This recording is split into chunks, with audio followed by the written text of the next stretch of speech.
ओम शांति। आज प्यारे मीठे बाबा के मुरली मंथन की डेट है 1 अगस्त 2025। तो नई मास भी आ गई और नई मुरली बाबा की। बाबा कह रहे मीठे बच्चे, बाबा को तुम बच्चे ही प्यारे हो। बाबा तुम्हें ही सुधारने के लिए श्रीमत देते हैं। सदा ईश्वरीय मत पर चल, स्वयं को पवित्र बनाओ। भगवान कह रहे हैं कि तुम बच्चे मुझे ही प्यारे हो। हम्म? मैं तुम्हें सुधारने के लिए ये मुरली की श्रीमत देता हूँ। सदा ईश्वरीय मत पर चलकर स्वयं को पवित्र बनाओ, क्योंकि ईश्वरीय मत से जब आत्मा पवित्र बनेगी तभी तो बाबा के साथ घर जाएगी। हाँ, और उसके बाद फिर सत्युग स्वर्ग में आएगी। हाँ, तो पवित्र बनना है ना, तो एक बार ध्यान से नोट करिए। बहुत से छोटे छोटे छोटे पॉइंट है जो रोज बताती हूँ। तो कभी किसी का अपमान मत करो। आप शक्तिशाली हो, अच्छी बात है, लेकिन समय आपसे भी अधिक शक्तिशाली है, ये कभी मत भूलो। ठीक है, तो पवित्र बनिए। और व्यर्थ बातों से जितना उपराम रहेंगे उतना ही हमारे अंदर पवित्रता आएगी। क्यों, क्या, कैसे नहीं, सबसे बड़ा अपवित्र कांटा है, इससे बचिए। प्रश्न है, विश्व में शांति की स्थापना कब और किस विधि से होती है? विश्व में शांति की स्थापना कब और किस विधि से होती है? उत्तर है, तुम जानते हो विश्व में शांति तो महाभारत लड़ाई के बाद ही होती है, लेकिन उसके पहले तुम्हें पहले से ही तैयार होना है। देखिए, एग्जाम होता है साल भर में, दिसंबर में, तो उसकी तैयारी साल भर से बच्चे करते हैं रेगुलरिटी के साथ। तो लड़ाई जब लगनी है तो उसकी तैयारी भी तो पहले ही ना युद्ध विद्या में कौशल होना पड़ेगा। कि अचानक से लड़ाई हुआ और हम चले गए उसमें, नहीं, शस्त्र विद्या सारी सीखनी होगी। तो यहाँ पे कोई हिंसक हथियारों की बात नहीं है, ये कोई युद्ध का मैदान नहीं है, ये अपने भीतर ही द्वंद्व चलता है, धर्म और अधर्म के बीच, पवित्रता और अपवित्रता के बीच। ठीक है, तो इसकी तैयारी बाबा हमें सिखा रहे हैं कि तुम्हें किस तरह से अपने आप को बचाना है। हाँ, अपने आप को बचा लीजिए, क्योंकि ये भी तो कहते हैं ना कि हर नजर में मुमकिन नहीं बेगुनाह रहना। हर नजर में मुमकिन नहीं बेगुनाह रहना। कोशिश करते हैं कि खुद की नजर में तो बेदाग रहे, खुद अर्थात खुदा की नजर में और स्वयं की नजर में। अपनी नजर पवित्र है, अपनी तरफ से सबके लिए अच्छा अच्छा सोचे, फिर जो जिसका होना है वो बाबा जाने। ठीक है, तो ये काम तो कर ही सकते हैं ना। तो यही है तैयारी, अपनी तैयारी, अपनी शुभ भावना से हम लैस रहे। ठीक है, यही हमारे अस्त्र शस्त्र। तो सृष्टि के आदि में अंत का सिमरन कर बाबा की याद से संपूर्ण पावन बनना है, तब इस सृष्टि का परिवर्तन होगा। गीत है, आज अंधेरे में है हम इंसान, ज्ञान का सूरज चमका दे भगवान। आज अंधेरे में है हर इंसान, ज्ञान का सूरज चमका दे भगवान। ओम शांति। यह गीत है भक्ति मार्ग का गाया हुआ, क्योंकि भक्ति में हम इतने ज्यादा वहां से इतना करके इतना थक चुके कि तुम अंधेरे में आ गए। इसलिए तो भक्तजन गा रहे हैं कि हम अंधेरे में, हमें ज्ञान का रोशनी दो, अर्थात ज्ञान का तीसरा नेत्र दो। ज्ञान मांगते हैं ज्ञान सागर से, बाकी है अज्ञान। कहा जाता है कलयुग में सब अज्ञान की आसुरी नींद में सोए हुए कुंभकर्ण ही है। बाबा कहते हैं ज्ञान तो बहुत ही सिंपल है। भक्ति मार्ग में कितने वेद शास्त्र आदि पढ़ते हैं, हठ योग करते हैं, गुरु आदि करते हैं, हाँ, लेकिन कोई भी आपको राजयोग तो सिखला ना सके, ये बात तो सच है। कथा सुन करके देवताओं ने ऐसे किया, ऐसे माता ने किया, ये सुनकर सिर्फ महिमा करके क्या मिला हमें? हाँ, कुछ पल की संतुष्टि जरूर मिली, क्योंकि मन किसी कार्य में लगा हुआ था, डाइवर्ट हुआ, लेकिन आत्मा को तो कुछ नहीं मिला ना। जो भी किया हमने शरीर से किया, समझिएगा इस बात को, शरीर से किए तो शरीर को मिला। जो भी हम दान धर्म किए हैं, अब किसी के पास बहुत पैसे हैं, कपड़े हैं, तो कहते हैं कि भगवान हम पे बहुत खुश है। अरे ये सब आपने दान धर्म किए हैं, ये स्थूल चीजें आपके पास है ना, आपने दान किया है इस जन्म या पिछले जन्मों में, वो आपको मिला है। लेकिन अगर मन में सुख शांति आनंद शक्ति नहीं है तो ईश्वर से आपको कुछ नहीं मिला। तो भक्ति सब कुछ किए, लेकिन आत्मा को तो कुछ नहीं मिला, प्रेम सुख शांति आनंद शक्ति ज्ञान पवित्रता। तो भगवान वही बोल रहे, राजयोग, स्वयं पर राज करना तो नहीं सीखे ना। भगवान आकर हमें सिखा रहे हैं।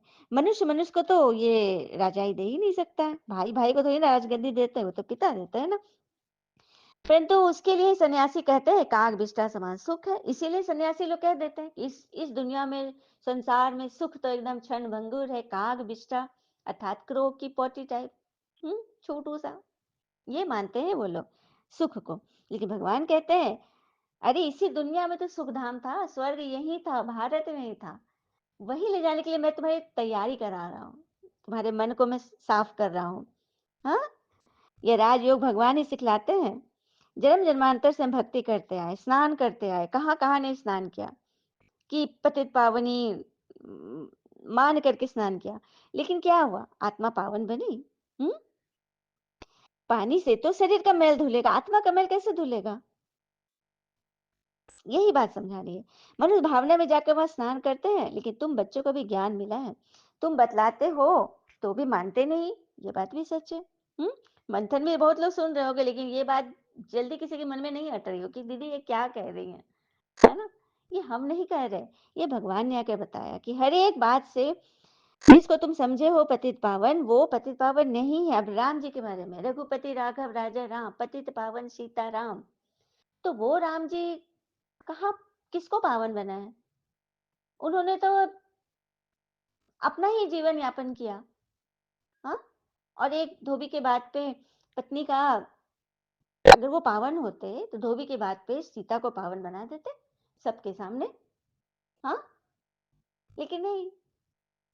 तो कौन से राम पतित पावन है? सच्चे राम शिव, जिनके बारे में तो मृत्यु पर लोगों के सामने कहते हैं ना, राम नाम सत्य है, उन्हीं के बारे में। और वो त्रेता वाले राम जी का तो जन्म भी हुआ और शरीर भी छूटा, शरीरों में उन्होंने समाधि लिया था। तो ये बात समझ में आ रही है आप लोग को? जिन जिन को समझ में आ रही है वो कमेंट में शेयर करें, क्योंकि आप लोग शेयर नहीं करते हो। आप लोग ओम शांति लिखोगे, फूल भेजोगे, प्रणाम भेजोगे, उससे दूसरे को तो कोई टचिंग नहीं होगी ना। जो लोग नए लोग जो जुड़ रहे हैं, कमेंट पढ़ रहे हैं, आप इसमें से कुछ पॉइंट लिखोगे, तभी तो उनको लगेगा अरे ये तो बड़ा नई चीज है, चलो खोल के देखते हैं। तो इस तरह से आपका भी इस सेवा में उंगली पड़ गई, गोवर्धन पर्वत हटाने में, कलयुग के कलह कलेश के गोवर्धन पर्वत हटाने में आपकी भी उंगली लग गई। श्री कृष्ण के साथ आप भी निमित्त बन गए। इसीलिए कहते हैं, इस बात पे ध्यान दीजिए। दुनिया में कहते हैं कि विश्व में शांति हो, लेकिन शांति कैसे स्थापन होती है ये तो पता ही नहीं है। बस झूठी झूठी प्राइज देते रहते, फलाना को पीस पुरस्कार मिला तो ये मिला। हम्म अब तुम जानते हो विश्व में शांति तो होती है लड़ाई के बाद, महाभारत लड़ाई के बाद ही शांति होगी, और वो तो होना ही है, क्योंकि लास्ट समय आना ही है। एक तरफ प्रकृति के हलचल, आत्माओं के हलचल, इविल सोल्स के हलचल, हाँ, हिंसक हथियारों का हलचल, क्या ही नहीं होगा, होना ही है। तभी तो सारा सफाई होगी सारी। जब तुम बच्चे कर्मातीत अवस्था को पाओगे, उसी में तो मेहनत है, और मैं वही सिखा रहा हूँ। इसीलिए बच्चे गृहस्थ व्यवहार में रहते कमल फूल समान पवित्र बनो, और सृष्टि के आदि मदन का ज्ञान सिमरन करते रहो। तुम लिख भी सकते हो, ड्रामा अनुसार कल पहले मुआफिक विश्व में शांति स्थापन हो जाएगी। तुम यह भी समझा सकते हो कि विश्व में शांति तो सत्युग में होती है, तो यहाँ जरूर कलयुग में तो अशांति ही होगी। परंतु कई तुम्हारी बातों पर विश्वास नहीं करते, क्योंकि उनको स्वर्ग में आना ही नहीं है। तभी तो वो श्रीमत पे चलते नहीं, सुनते ही नहीं, क्योंकि उनका पार्ट ही नहीं है। द्वापर कलयुग की आत्माएं तो बिल्कुल ही नहीं सुनेंगी। जो सत्युग त्रेता के होंगे उन्हीं को समझ में आएगा। श्रीमत पर तुम पवित्र बनते हो, ऊंच नीच भगवान की तुमको मत मिलती है। कोई की चलन अच्छी नहीं होती तो कहते हैं ना, तुमको ईश्वर अच्छी मत दे, कहते हैं ना ईश्वर तुमको सद्बुद्धि दे, कहते हैं ना। अभी तुमको ईश्वरीय मत पे चलना चाहिए, इसलिए तो ईश्वरीय मत अभी मिल रही है। ईश्वर कोई थे नहीं जो ईश्वर के मत पर तुमको सद्बुद्धि मिले, थे ही नहीं तो फिर उनकी मत कहाँ से मिलेगी? अभी तुमको मिल रही है, डायरेक्ट ईश्वर आए हैं। क्योंकि बच्चों को पिता ही तो सुधारते हैं, सारी दुनिया को कैसे सुधारेंगे? अब कोई पिता है तो अपने घर के बच्चों को सुधारेगा, पड़ोसियों के और पूरे मोहल्ले के बच्चे को थोड़ी ना सुधारेगा। हाँ, अपने बच्चे को सुधारेगा ना, जो उसके बच्चे हैं, जो उनको पहचान लिया, निश्चय करते हैं जिनको। इसलिए तो श्रीमत पे चलना चाहिए। बाबा कहते हैं 63 जन्म तुमने विषय सागर में गोते खाए हैं। बच्चों से बात करते हैं, हाँ, सारी दुनिया से नहीं। आप बाहर वालों से बात करो। बाबा कहते हैं कि मेरे बच्चे बाहर वाले से बात करते हैं, सबको बता तो दो सबको। पिता को तो अपने बच्चे ही प्यारे लगते हैं ना, सौतेले बच्चे थोड़ी लगेंगे। लौकिक पिता को भी सपूत बच्चों को ही धन देते हैं, कपूत को नहीं देंगे। सब बच्चे समान तो नहीं होंगे। बाबा भी कहते जो मेरे बनते हैं मैं उनको वर्षा देता हूँ, जो मेरे नहीं बनते वो हजम ही नहीं कर सकेंगे इस ज्ञान को, श्रीमत पे ही नहीं चल सके, तो वह है भगत। अच्छा एक बात बोलूँ, बीके अर्थात बाबा का बच्चा भी और बी फॉर भगत भी होता है। तो अभी भी यदि आप भक्ति ही कर रहे हो, भक्ति अर्थात माँगना, भक्ति अर्थात हाथ फैलाना, भक्ति अर्थात फरियाद करना, हमेशा किसी न चीज की इच्छा, इच्छा करने वाला देवता कुल में नहीं आ सकता। कुछ न कुछ इच्छा उसकी शेष ही है, तो वो अभी भी भगत है। अभी भी अगर समझ कर वो चीज अगर खत्म कर दे, मन से जड़ से हटा दे, इच्छा रखे तो उससे भगवान से रखे, तब आप बाबा के बच्चे में की श्रेणी में आ जाएंगे। ठीक है, तो बाबा साफ साफ कह रहे हैं, जो मेरे बनते हैं मैं उन्हें ही वर्षा देता हूँ, बाकी सब है भगत। बाबा के बहुत देखे हुए, कोई बड़ा सन्यासी आता है तो बहुत लोग उसको फॉलो फॉलो करते हैं, चंदा इकट्ठा करते हैं। चंदा पे एक सुंदर सी पॉइंट आ गई याद में। एक मंदिर के बाहर लिखा था, भगवान आपकी हर मन्नत पूरी करेंगे, और मंदिर के अंदर लिखा था कि मंदिर की मरम्मत के लिए चंदे की जरूरत है। अब इसको क्या समझा जाए, लिखने वाले की बलिहारी है ना। तो ऐसा ही होता है। तो यहाँ जो बीज बोते हो ना, 21 जन्म उसका फल पाते हो। मनुष्य दान धर्म करते हैं, ईश्वर अर्थ हम कर रहे हैं, ईश्वर समर्पण अर्थात ईश्वर को साक्षी मानकर हम कर रहे हैं, ताकि ईश्वर हमको इसका फल दे, क्योंकि जानते हैं फल देने वाले तो ईश्वर ही है। कोई साहूकार के घर में जन्म लेते हैं तो कहते हैं ना, आगे जन्म में बहुत दान पुण्य किए होंगे तब तो यह बना। अगर कोई राजा घर में जन्म लिया, सब चीज आपके रीच में है, कुछ बोलो वो काम पूरा हो जाए, तो कहते हैं ना पूर्व जन्म इन्होंने अच्छे कर्म किए हैं, ये अपना हिसाब किताब सब चुकता कर लिए हैं। हाँ, परंतु वह अल्पकाल काग विष्ठा समान सुख, एक ही जन्म का सुख है। लेकिन यहाँ तो भगवान हमें 21 जन्म, 21 जन्म तो गारंटी है स्टैम्प पेपर पे, बाकी तो 60 जन्म हम सुखी रहेंगे। तो वैसे सुख की दुनिया भगवान ले जा रहे हैं इस पढ़ाई से। दूसरी बात बाबा समझाते हैं कि इस समय मनुष्य कितने बेसमझ बन गए हैं, जब कोई मरता है तो कहते हैं स्वर्ग पधारा, लेकिन स्वर्ग है कहाँ, यह तो नरक है ना। कहाँ है स्वर्ग, इसका पता ही नहीं। जब कह दो कि तुम्हें पता नहीं तो फिर क्रोध में बिगड़ पड़ेंगे। ऐसे ऐसे को तुमको लिखना चाहिए कि स्वर्ग यही है, और स्वर्ग जाने की विधि मैं बताता हूँ। चलना है ऐसे ऐसे करके बताओ, समझाओ अच्छी रीति, हम्म, सहजता से, सरलता से, मिठास से। कल्प कल्प विश्व में शांति होती है, फिर कलयुग अंत में अशांति होती है, फिर सतयुग में शांति होगी। इस लड़ाई के बाद पवित्र बनने बगैर ज्ञान की धारणा नहीं हो सकती। शेरनी का दूध लिए सोने का बर्तन ही तो चाहिए। मन सोने का बर्तन, मन हर विकार से परे, हर व्यर्थ से परे, हर प्रश्न से परे। यह ज्ञान तो है परमपिता परमात्मा का, इसको धारण करने के लिए भी सोने का बर्तन चाहिए, पवित्र चाहिए, तब धारणा हो। पवित्रता की प्रतिज्ञा करके फिर गिर पड़ते तो समझो कि योग की यात्रा ही खत्म हो जाती है। हाँ, कई बच्चे पवित्रता की प्रतिज्ञा करके और फिर छोड़ देते, ज्ञान ही छोड़ देते, फिर मायावी दुनिया में चले जाते, तो यात्रा खत्म हो गई। और भगवान कैसे बच्चे की मदद करते हैं, किस प्रकार, आइए एक प्रसंग से सुनते। एक नगर में बहुत धनवान सेठ रहता था, वो बहुत फैक्ट्रियों का स्वामी था। एक शाम अचानक उसे बहुत बेचैनी होने लगी। डॉक्टर को बुलाया गया, सारी जांचें करवा ली, परंतु कुछ भी नहीं निकला। उसकी बेचैनी बढ़ती गई, उसको समझ में नहीं आया था वो क्या करे। रात्रि हुई, नींद की गोलियां भी खा ली पर भी नींद नहीं आया, बेचैनी कम होने का नाम ही नहीं ले रही थी। वो रात्रि को उठकर 3 बजे घर के बगीचे में घूमने लगा। घूमते घूमते उसे लगा कि बाहर थोड़ी शांति है, तो वो बाहर सड़क पर पैदल निकल पड़ा।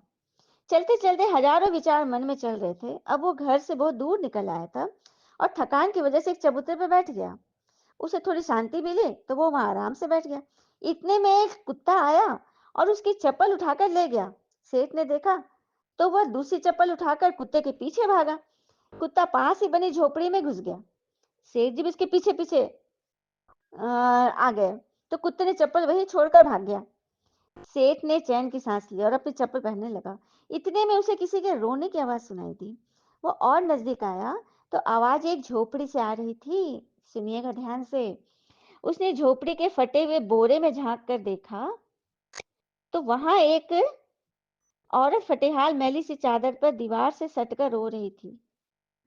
झोपड़ी पे जो पर्दा था ना, फटा हुआ बोरा टंगा, उसको झांक के देखा तो देखा एक औरत मैली सी चादर पर दीवार से सटकर रो रही थी और ये बोल रही थी, हे भगवान मेरी सहायता करो, और रोती जा रही है। सेठ के मन में आया कि यहाँ से चले जाएं, कहीं कोई गलत ना सोच ले।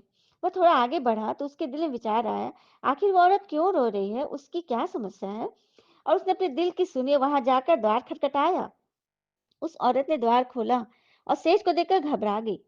सेठ ने हाथ जोड़कर कहा, तुम घबराओ मत बहन, मुझे तो बस इतना जानना है कि तुम इतने इस समय क्यों रो रही हो।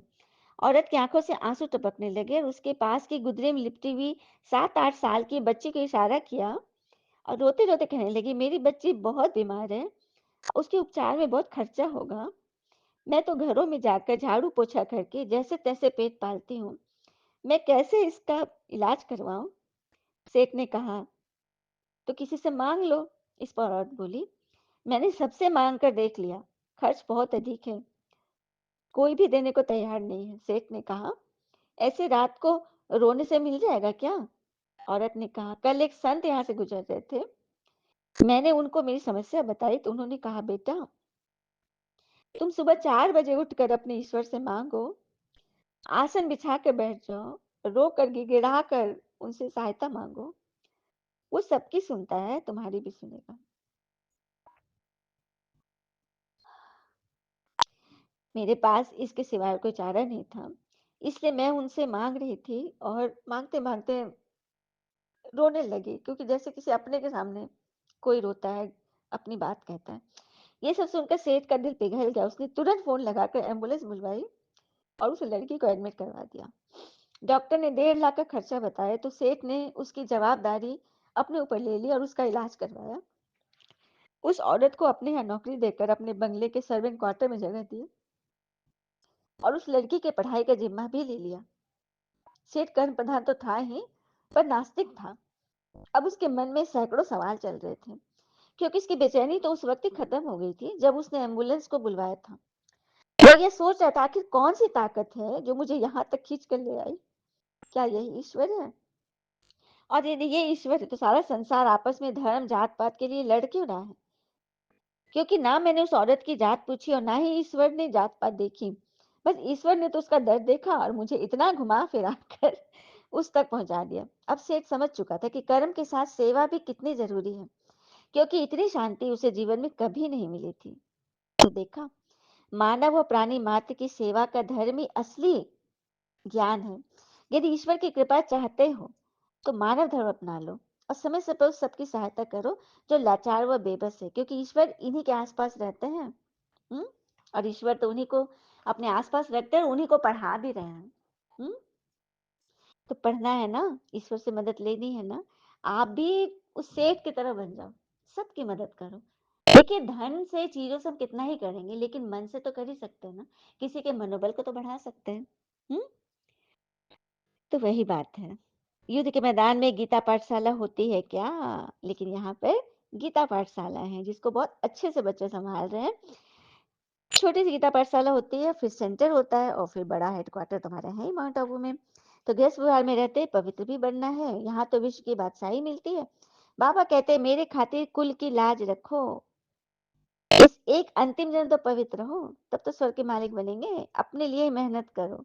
हाँ, ये तुम्हारी राजधानी स्थापन हो रही, इसमें सब चाहिए।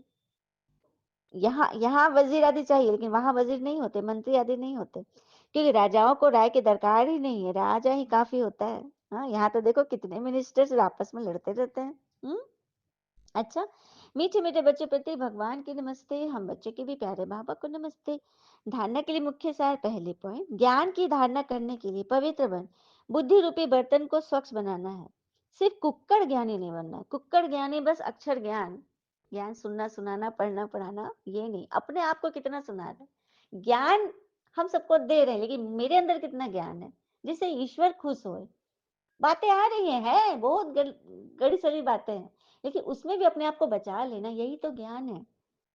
ठीक है, मन रूपी बर्तन को स्वच्छ बनाओ, तभी ज्ञान अंदर जाएगा। दूसरी पर, डायरेक्ट पिता के आगे अपना सब कुछ अर्पण कर, श्रीमत पर चल, एक ही जन्म का रजाई पद ले लेना है, वरदान है। हर शक्ति को कार्य में लगाकर वृद्धि करने वाले से धनवान व समझदार भव। हर शक्ति को कार्य में लगाकर वृद्धि करने वाले श्रेष्ठ धनवान व समझदार बनते हैं। तो समझदार बच्चे हर शक्ति को कार्य में लगाने की विधि जानते हैं। जो जितना शक्तियों को कार्य में लगाते हैं उतना उनकी वो शक्तियां वृद्धि को प्राप्त होती है। जिस चीज को हम जितना यूज करेंगे उसमें हम पारंगत होते जाएंगे।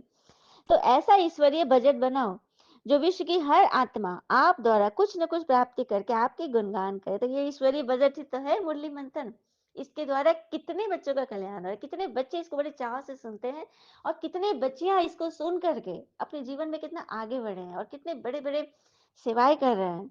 हाँ, तो सभी को कुछ न कुछ देना ही है, चाहे मुक्ति दो, चाहे जीवन मुक्ति दो।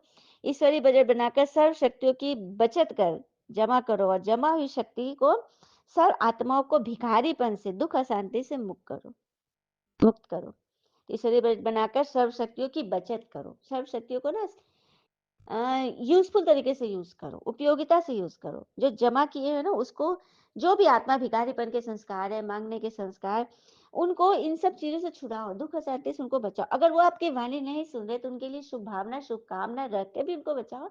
ये भी आपने अपनी शक्ति को उन पर खर्च किया, शुभ भावना से। स्लोगन: शुद्ध संकल्पों को अपने जीवन का अनमोल खजाना बना लो तो माला माल हो जाएंगे।